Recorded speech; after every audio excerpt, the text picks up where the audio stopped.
I wanted to give you guys a breakdown of what my macros look like. So here we are, and I always show you, how important it is to track your calories. And I think a couple of weeks ago I showed you guys my calendar of all the workouts and everything. But in case you guys don't know, you can actually go into your macros and set your goals. So the numbers that I gave you, whether it's 40, 40, 20, or with the numbers that I gave you specific for you and your goals, you can actually go into your settings and set your goals, and then it's going to tell you exactly how much carbs, fats, and proteins you should have. So if you look at my meal, this was a couple of days ago, I got pretty close, 44, 45, 21, 20.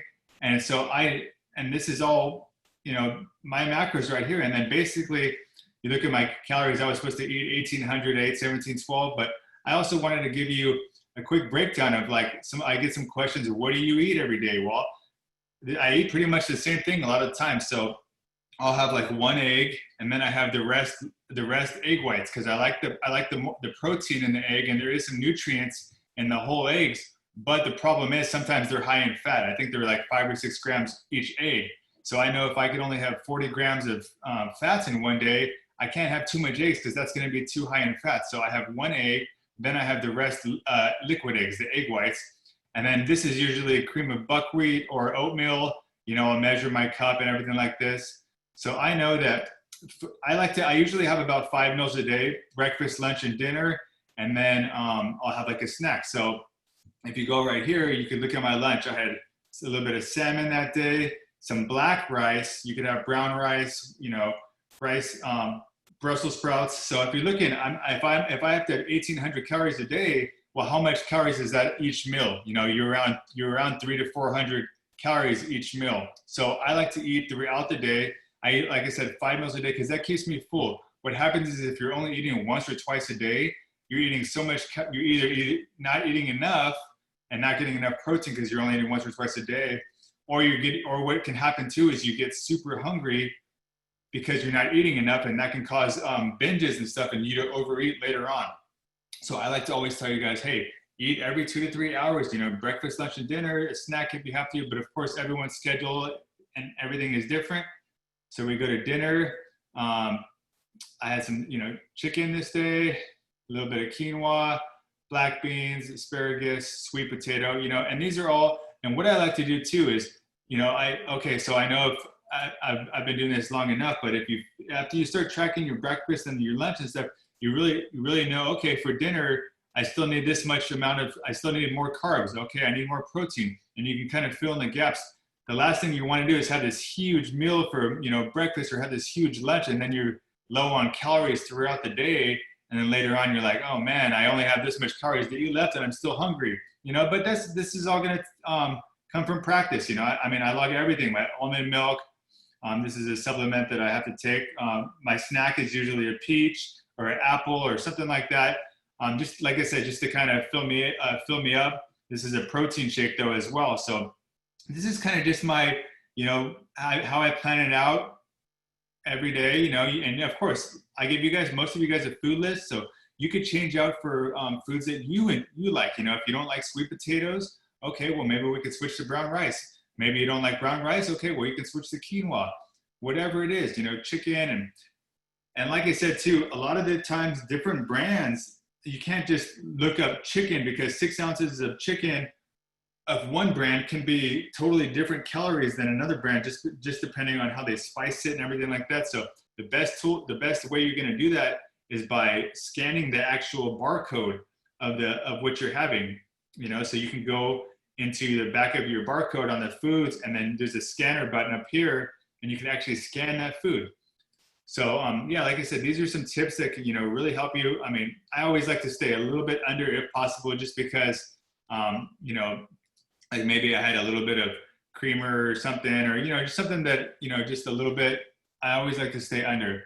But yeah, and this is going to be important too. Like I said, your macros, because what happens is if you guys aren't, okay, first and foremost, we want to track the overall calorie intake. That's going to be the most important, because this is what's going to create the weight loss. If you're under the calories that I gave you consistently, that's what's going to create the weight loss. So that's number one, most important. Number two is going to be the macros, because here's the thing. If you're eating all, like say 70% carbs, and only, you know, another 20% fat and 10% proteins. Well, how important is the protein? You know, we really need to have that protein up, because like I said, protein, it stimulates your metabolism. It helps with muscle building. Also, when you're, you know, like I said, preventing muscle loss, because you're in a calorie deficit, your body's like, man, where am I going to get this energy from? Because you're in a calorie deficit. So we don't want it coming from your muscles. So that's why the protein is high. Okay. And then of course, carbs give you guys energy. You know, we don't want to cut out the carbs, because your workouts can suffer. You feel low energy. And I've been through all this. I've done keto. I've tried all this stuff. And, you know, it's just not the, in my opinion, the best route to lose the weight, because you're feeling down, and it affects your moods and everything like that. So that's what I wanted to cover in that. If any of you guys have questions with anything about that, you know, go ahead and leave them in the comments or whatever. If you guys have any suggestions, or you want me to cover anything that you're eating, or, you know, anything like that, that I could help you out with that. I think it's in high protein foods that are recipes in lower fat. I struggle to get enough protein, but keep my fats low. Okay, so Thomas, I'm gonna unmute you on this. Okay, so I suggest you have protein at every meal. If you're eating, how many meals are you eating a day? 3 meals? Between 2 and 3. 2 and 3. Okay, so if you're only having 2 meals a day, you'd have to at least have, like, what's that, 60, 70 grams of protein every meal, and that's kind of unrealistic, you know. So if you say, let's maybe work on 3 meals. Let's have 3 meals a day.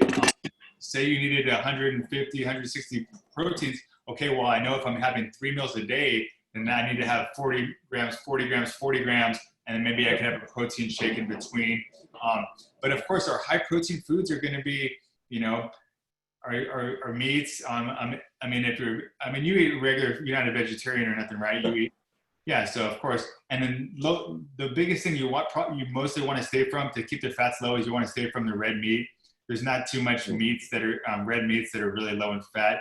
Even like carne asada and stuff like that, it's still kind of high in fat. So that's why I always suggest chicken's one of the best. Chicken, there's tilapia, cod, shrimp.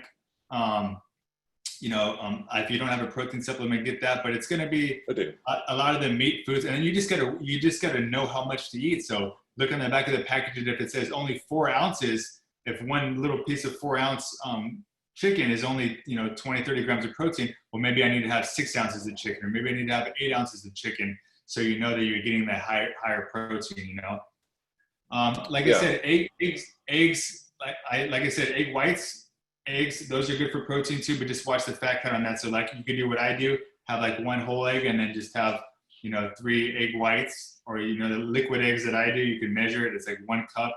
That's like another 25 grams.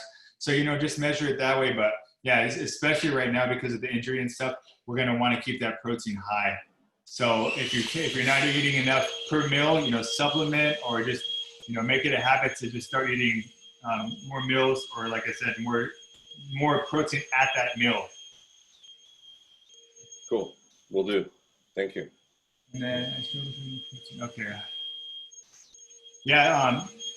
Yeah, Cynthia, that scanner is huge. It makes life so much easier. You're able to just scan it and uploads right there. And then you just got to check the serving size. Always double check the serving size, because sometimes it'll be a little bit off. It says, oh, only half cup right here. You know, so just measure that. I would also suggest getting a food scale if you don't have one, or just like a measuring cup. Measuring cup is okay, but I made a video actually on it. Sometimes you'll think you're getting like a half a cup, but then when you weigh it, you know, you're just eyeballing it. Okay, this is a half cup of rice, so this is 200 calories. Okay, but then when you throw it in, but then when you actually weigh it, you realize, oh man, this was a little bit more than a half a cup. Because if you look at the back of each label, it says grams. Okay, 140 grams is this much calories. Well, if you weighed it and it was 160 grams, well then you ate more than the serving size. So little stuff like that, you know, you could kind of fine tune and tweak, you know, as you go. Like I said, the biggest steps in the beginning are just getting started, getting in the habit of tracking. One of the mistakes that I made early on, and that I always suggest everyone do now, is actually logging your food before you eat it. Because what happens is too, you're like, okay, I'm gonna eat this. I need more protein, and I'm gonna eat this, you know, 6 ounces of meat, whatever. And then you put it in afterwards, and you're like, oh man, like that was too much, you know. So it's always a good habit.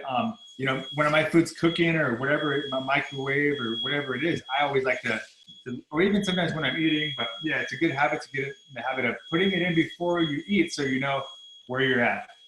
And then as you kind of go towards the end of the day, okay, and then after, pretty soon after it becomes a habit, like it becomes, or pretty soon it becomes more of a routine. And you'll know, okay, this is what I eat breakfast, lunch, and dinner, and it becomes a habit. It becomes a lot easier. So the biggest thing is, yeah, like I said, figure out these little tweaks. Another tip: you never want to weigh your food after you cook it. You always want to weigh it before you, while it's raw, because that's what the measurements on the package are. So you always want to use those before. And then also, you never want to add in any of your exercise calories to your MyFitnessPal, because MyFitnessPal will say there is a spot for exercise, but if say you burn 500 calories in your workout and you add, oh, I burned 500 calories in my workout, well, then MyFitnessPal is going to say, oh, okay, she burned those calories. Let me add in 500 calories more, and you can overeat that way. So we don't want to add in any of the exercise calories. So we'll keep that at a 0.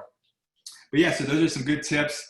There's Victor, he's not on here right now, but he was one of the ones that asked me about the macros and why they're important and everything like that. So I did want to touch on how important that is, because obviously we need to be hitting those macros. But like I said, number 1 is going to be the overall calorie intake. That's what's most important. Then number 2 is the macros. So if you're just starting out, or first work on getting under your calories, making sure you're eating under your calories. And like I said, it's important. Sometimes people, they only log a little bit of calories, or sometimes I'll see people only log like 500 calories throughout the day. Like, I hope you didn't only eat 500 calories, because like I said, what can happen is you're definitely not getting enough protein if you're only eating 500 calories a day. Or what can happen if these people only eat one meal, or they might eat good, they might eat low calories Monday, Tuesday, Wednesday, and then their body is just so deprived, and Thursday they're just so deprived, and they have this huge meal of French fries and shakes and all this stuff because they're so depleted and deprived. So the best thing you can do is, like I said, fill yourself up. Stay under your calories, but make sure you're eating enough. Make sure we're getting those proteins in. Make sure you're eating foods that keep you full. Like veggies. Make sure you're drinking lots of water. Foods that will keep you full are proteins and stuff like that too. Healthy fats. Those will kind of keep you full for longer. I like sometimes I'll make a big, just a big bowl of greens with my food, or with my veggies too, because that will keep you full for longer, as well as of course, lots of water, so you don't have those snacks, and so you don't have those binges later on. So you definitely want to implement those.